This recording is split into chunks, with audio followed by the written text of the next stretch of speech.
Ini guys, di hadapan kita ada unit HD 785 strip 7, nomornya triple 2 guys.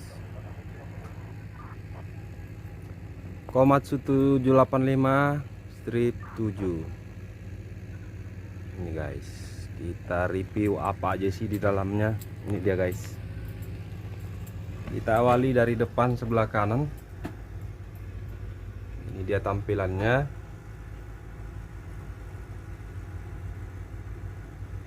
Yang pastinya ada engine atau mesin ya. Mesin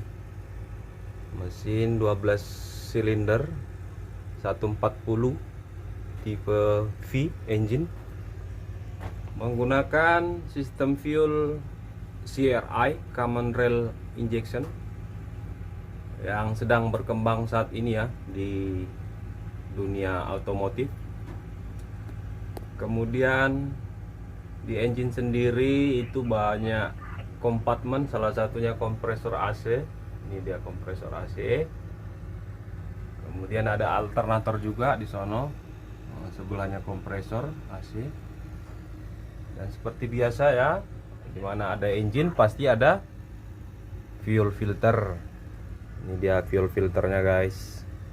Kemudian ada oil filter, oil engine filter guys. Kemudian yang selanjutnya adalah radiator. Ini dia radiatornya. Ada kipas ya guys, ada puli juga tuh guys. Kemudian di sebelahnya ada suspensi. Ini dia suspensi depan kanan. Tipenya apa ya, tipe bisa dibilang tipe apa namanya,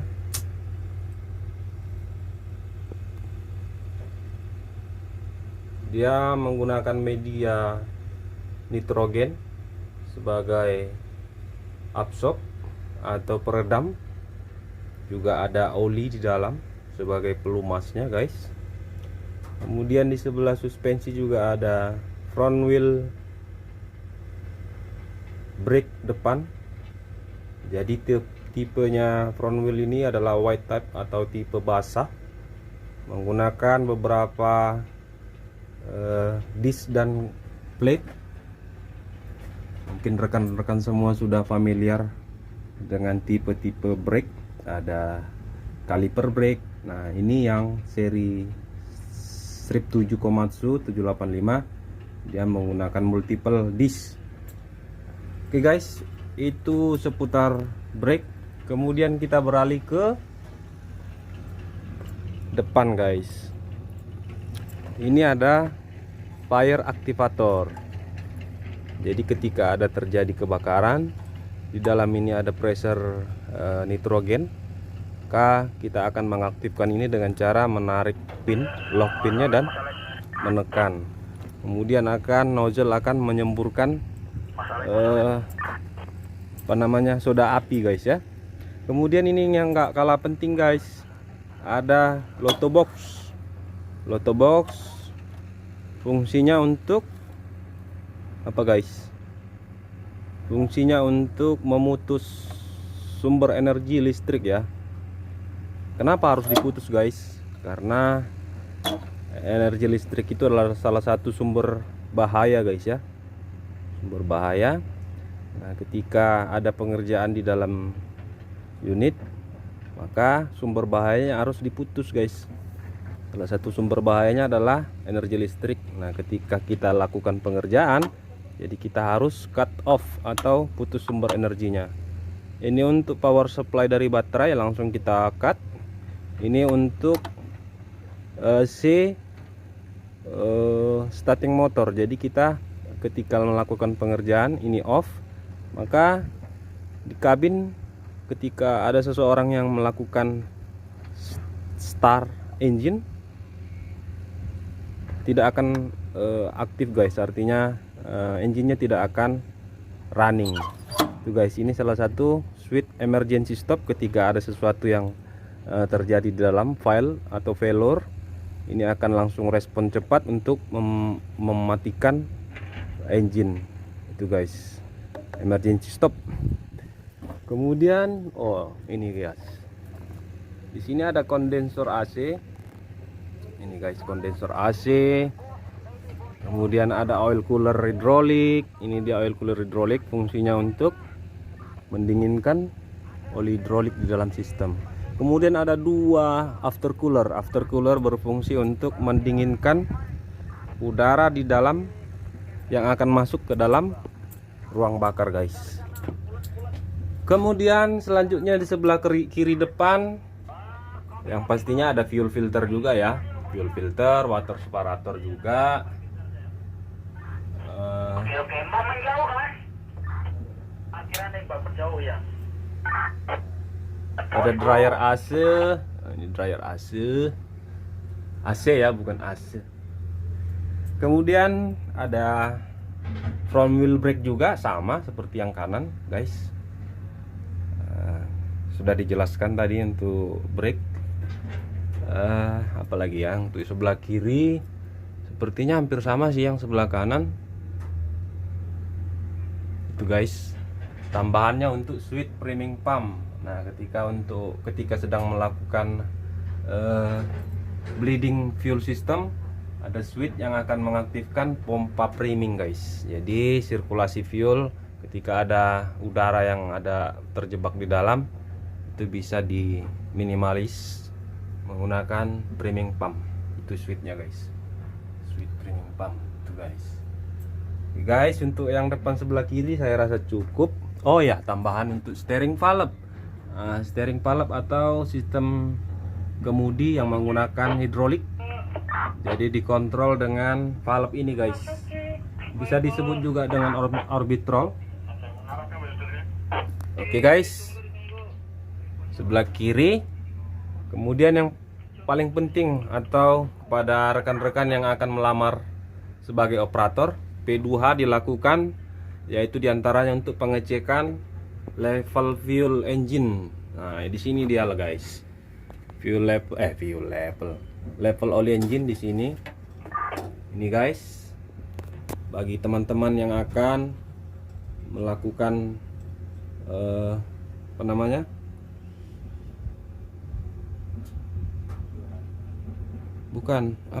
mau rekrut sebagai operator karyawan baru. Jadi ini ada level dipstick oli engine.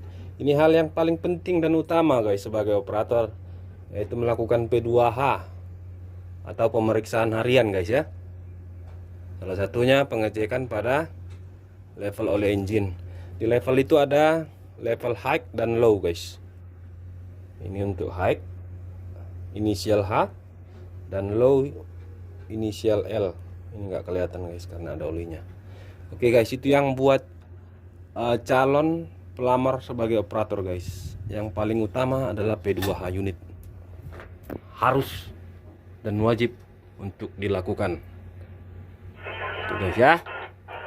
Oke guys, sebelah kiri depan saya rasa cukup. Kita beralih ke tengah. Tengah ada senior nih. Oke, ini kita bahas sebentar guys. Hah? Ini ada front wheel.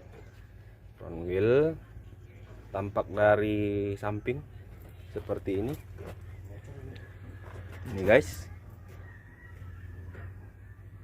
Mungkin kalau ada yang bertanya berapa sih jumlah mounting rodanya, bisa dihitung guys. 1 2 3 4 5 6 7 8. 8 kali 2 berapa guys?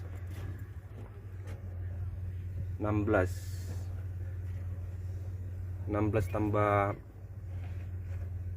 4 20.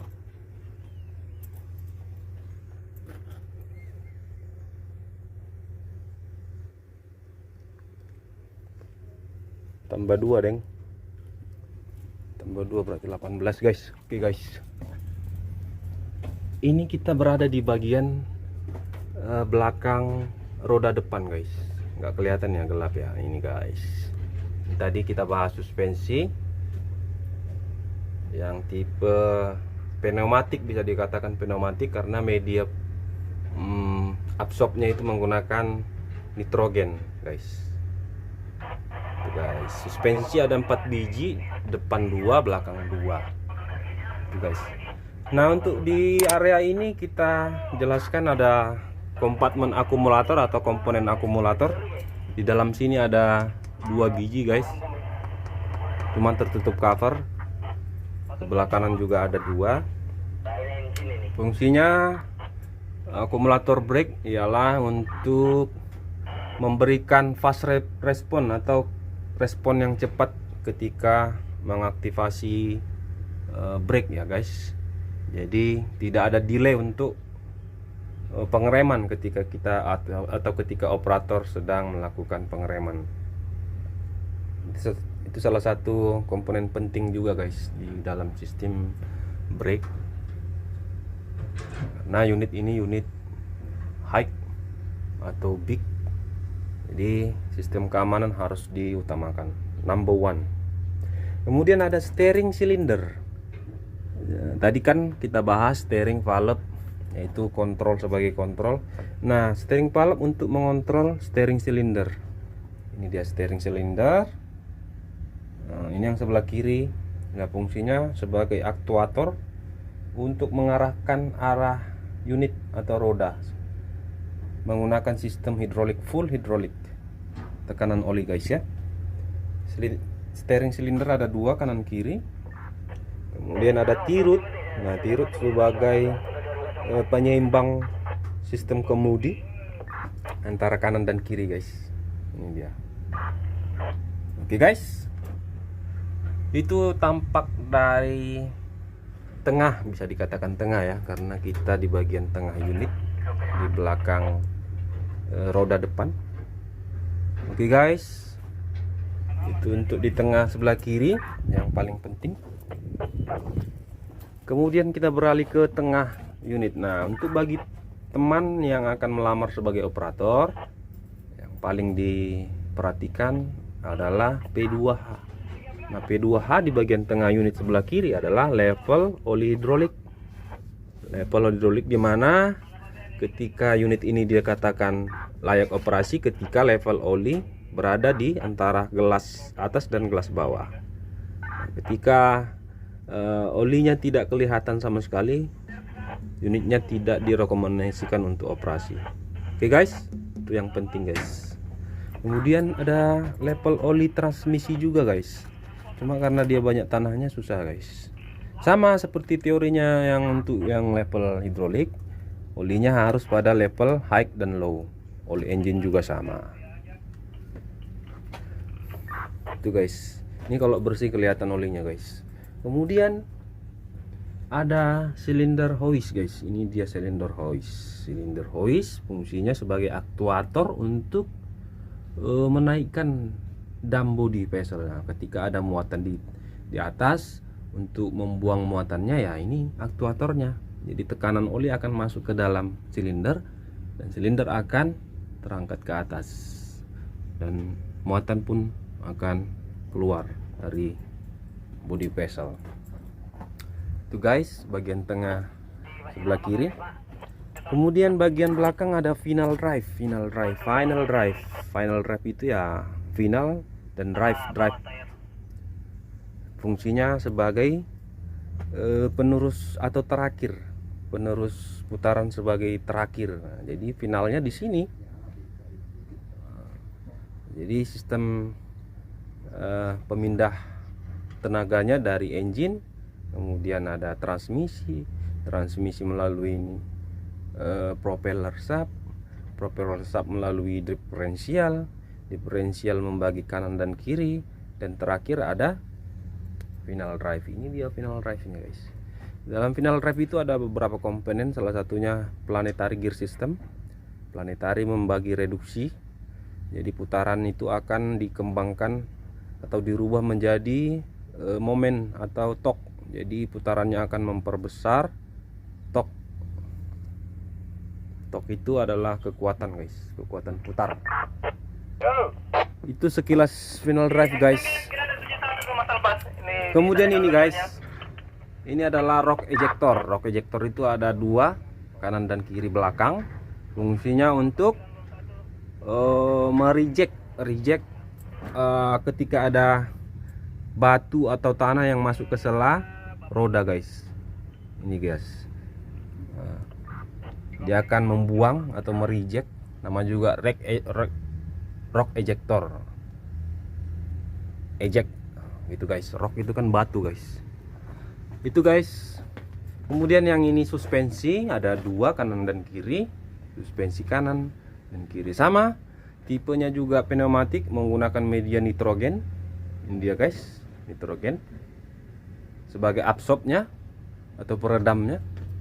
Kemudian ada brake belakang juga sama, wide type yang multiple disc. Jadi di dalam final drive AC ini ada brake-nya, ada juga planetarinya.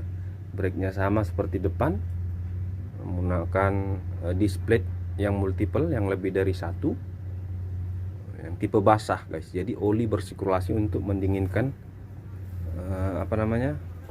disk dan plate. Kanan kiri juga sama guys. Nah ini diferensialnya guys. Diferensial tampak dari jauh. Ini diferensialnya.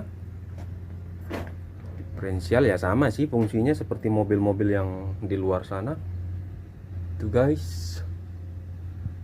Untuk komponen-komponen utama mungkin itu aja kali ya. Itu guys. Mungkin kita dari bawah. Dari bawah itu ada propeller sub. Ini dia guys, propeller sub sebagai penerus putaran dari transmisi ke diferensial. Ini dia guys. Besar ya guys, gede ya. Ini dia guys. Ada speeder joint juga. Speeder itu sebagai apa ya, penerus putaran juga secara aksial maupun radial. Jadi dia bisa aksial maupun radial. Jadi tidak kaku istilahnya guys. Mungkin teman-teman yang bengkel itu mungkin lebih paham dari saya masalah komponen. Kemudian tampak dari atas sini, kita jadi dari belakang. Ini kita posisi di belakang. Ini diferensialnya, kita di bawah dan kita naik. Ada transmisi guys. Ini dia transmisi. Transmisinya ini tipe transmisi adalah torque flow transmisi. Jadi menggunakan torque converter, automatic transmisi lah istilah bagian luarnya ya. Automatic transmission menggunakan torque converter atau media oli sebagai penerus putaran, yang di dalamnya ada pump impeller. Jadi sirkulasi atau gerakan fluida atau gerakan oli yang dilemparkan dari pump akan menendang impeller sehingga impeller bereaksi dan berputar. Jadi torque-nya besar sekali guys. Ya kalau komponen transmisi sama seperti yang di luar. Ada clutch, ada disc, ada plate yang akan engine ketika ada tekanan oli. Sama guys. Cuma ya ini lebih gede, lebih besar guys. Itu untuk di tengah guys. Nah sebelah kanan ada fuel tank. Fuel tank ini kapasitasnya 1000 kah? Tong.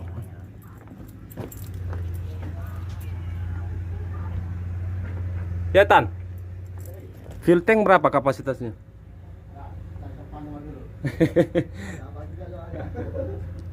1200 kan? 1000 kata seniornya guys. Oke guys, sebelah kanan juga sama, hampir sama sebelah kiri, cuma tambahannya di sini ada subtank untuk brake. Jadi oli yang untuk brake system ada tangkinya. Ini tangki untuk brake, subtank namanya. Olinya menggunakan oli transmisi juga.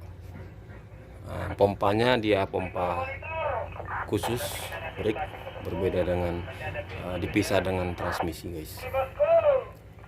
Itu guys, subtank untuk brake sebelah kanan. Jadi sebelah kanan tengah itu ada fuel tank dan subtank. Ada hoist cylinder juga. Ada akumulator juga, ada suspensi juga.